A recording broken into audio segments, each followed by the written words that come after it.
Yo, halo teman-teman, balik lagi dengan gue kan, Bayu gitu kan. Kali ini gue bakal bahas tentang manga yang udah tamat bro, bukan kayak manga yang kemarin gue bahas belum tamat gitu. Ini udah tamat, yaitu manga Yori ni Naru no Boku Wa atau When the Night Fall atau Ketika Malam Datang. Sebenarnya kalau ditranslatekan ke Google Translate jadinya ketika malam jatuh gitu. Tapi kayaknya yang lebih tepat ke eh, analisa gembel gua yaitu ketika malam datang gitu ya kan. Nggak tahu juga, oke. Nah, langsung saja ke ceritanya. Awas, konten ini berisi spoiler, jadi disarankan untuk membaca manganya dulu sebelum menonton ini, oke? Jadi kisah ini diawali oleh si MC kita, yaitu Mochizuki Wataru, yang ini membalaskan dendam kakaknya yang diperkosa dan dibunuh oleh 3 orang, yaitu Baba Knight, Sakamoto, dan Akiyama. Mereka dengan bangsatnya udah ngincer kakaknya si MC Wataru ya kan, kemudian diperkosa dan dibunuh gitu di tempat gitu ya kan. Dan kenapa mereka berani melakukan itu? Karena mereka masih remaja kan. Mereka masih remaja dan ada perlindungan anak-anak gitu, anak-anak di bawah umur gitu. Jadi muka mereka bakal disensor gitu ketika siaran berita. Jadi mereka hanya di penjara sekitar 10 tahun di cerita tersebut, dan ketika keluar penjara mereka nggak dijauhi oleh masyarakat. Tapi Wataru yang tidak menerima kalau mereka hidup dengan tenang setelah membunuh kakaknya, jadi dia berencana untuk membunuh semua pelaku. Awalnya dia mencoba, dan kemudian awalnya dia mencoba untuk membunuh Baba Knight, tapi malah di counter attack reverse card dan berakhir di rumah sakit. Ya, dia malah gagal membunuhnya, dan kemudian dia malah di counter attack gitu ya kan, dan berakhir di rumah sakit dan koma selama beberapa hari. Tapi tapi karena itu pula dia mendapatkan kekuatan yang ketika dia tidur dia bisa masuk ke mimpi orang lain, dan kalau dia melakukan apapun di mimpi orang tersebut seperti menusuk, menendang, dan lain-lain, tendangannya malah jadi kenyataan. Contohnya ketika dia mencoba untuk menembang TIT dari kepala dokter yang mesum yang ada di rumah sakit, tendangannya malah jadi kenyataan dan TIT bapak bengkak. Nggak gitu sih, tapi pokoknya dia kesakitan lah, dan berjanji nggak akan berbuat mesum ya kan ke suster-susternya gitu ya kan.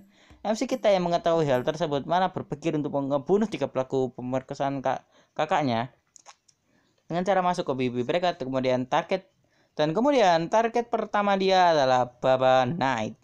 Tapi percobaan pembunuhan pertama gagal menewaskan Baba. Kemudian karakter detektif bernama Misumi dan ajudannya, aku lupa namanya, yang menyelidikinya kok bisa Baba tertusuk di dekat jantung gitu.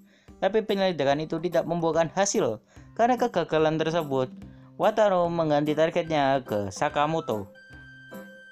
Ya, Sakamoto ya kan, orang kedua gitu kan, yang dengan sukses membunuh Sakamoto dalam mimpinya dengan mencekiknya dengan sabuk.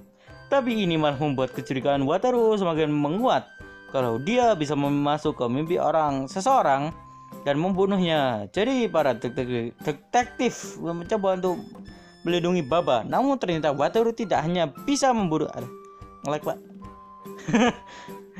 tapi ternyata Wataru tidak bisa gimana. Namun ternyata Wataru tidak hanya bisa membunuh, tapi bisa mempengaruhi orang dalam mimpi mereka untuk melakukan kemauannya. Jadi ketika dia di sebuah restoran, ia menyuruh Baba untuk ke atas gedung dan menusuk dirinya, alias menusuk si Wataru gitu, bukan menusuk si Baba gitu. Bentar, skripsinya rada ngelek sih. Bentar. Dan menyuruh Baba untuk menjadi gila karena muak dengan Wataru, padahal Baba tidak bermaksud seperti itu. Detektif Misumi yang melihat hal itu terkejut dan mencoba untuk memberi peringatan pada Baba. Tapi karena Baba yang sudah terpengaruhi, dia tidak bisa menghentikan tubuhnya dan akan menyerang Wataru lagi ke arah jantungnya.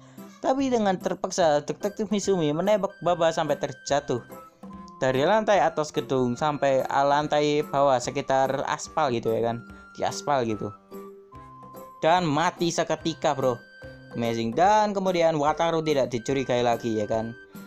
Target terakhir adalah pemimpin dari pembunuhan tersebut, ya kan, yaitu Akiyama, yang telah menjadi bos salah satu geng penjahat gimana? Aku lupa narkoma anjir.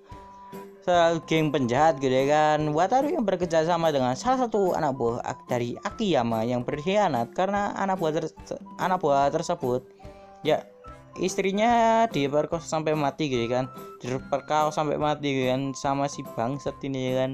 Karena utang doang, karena utang dia rela dia itu, ya kan, karena utang, ya kan, dia dipaksa untuk menyerahkan istrinya gitu, ya kan.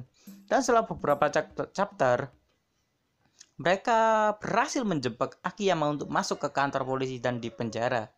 Dan dia diperingatkan oleh detektif Misumi untuk tidak tidur, tapi ia hanya bisa terjaga selama 5 hari. Kemudian dia ambruk, bro. Dan ketika di mimpi, ia bertemu Wataru dan memohon untuk ampun padanya.